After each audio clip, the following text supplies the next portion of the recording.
Hello, friends. Have you ever heard of the Faroe Islands? This magical land with stunning landscapes and underwater tunnels is a place where history and nature go hand in hand. Today, we're taking you on a journey where we will not only explore the history of these islands, but also take a look at the daily lives of its people. So if you're ready, join us.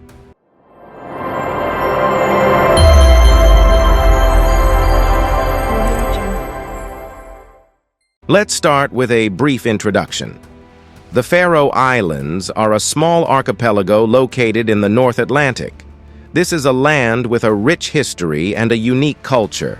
You might think these islands only exist on maps, but the real life here is quite different.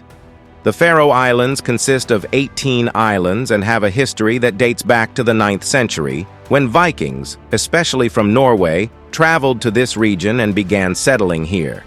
In the 12th century, the Faroe Islands came under Norwegian rule and remained in this status until the 14th century.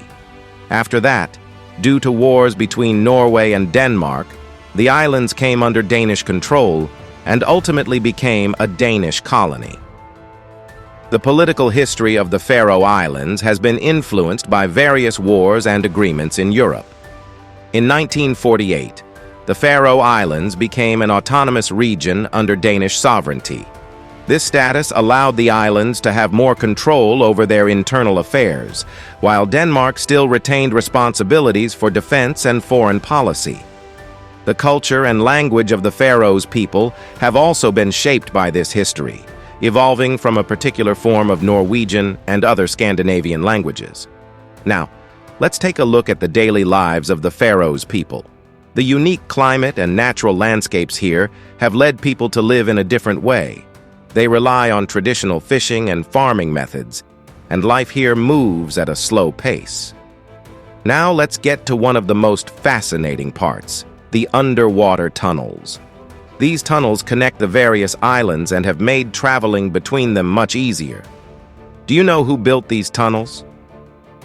The story of their construction goes back to the efforts of engineers and technological advancements. Let's take a look at the culture and arts of these islands. Music, dance, and local festivals are among the most important cultural aspects of the Faroes. Every year, festivals are held that showcase local arts and ancient traditions.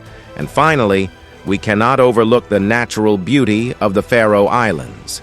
Lush mountains, stunning waterfalls, and pristine beaches all make these islands an attractive destination for tourists. We are nearing the end of the video. I hope you have learned more about the Faroe Islands and the lives of their people. If you have any questions or comments, please write them below. And don't forget to subscribe to see more videos about different histories and cultures.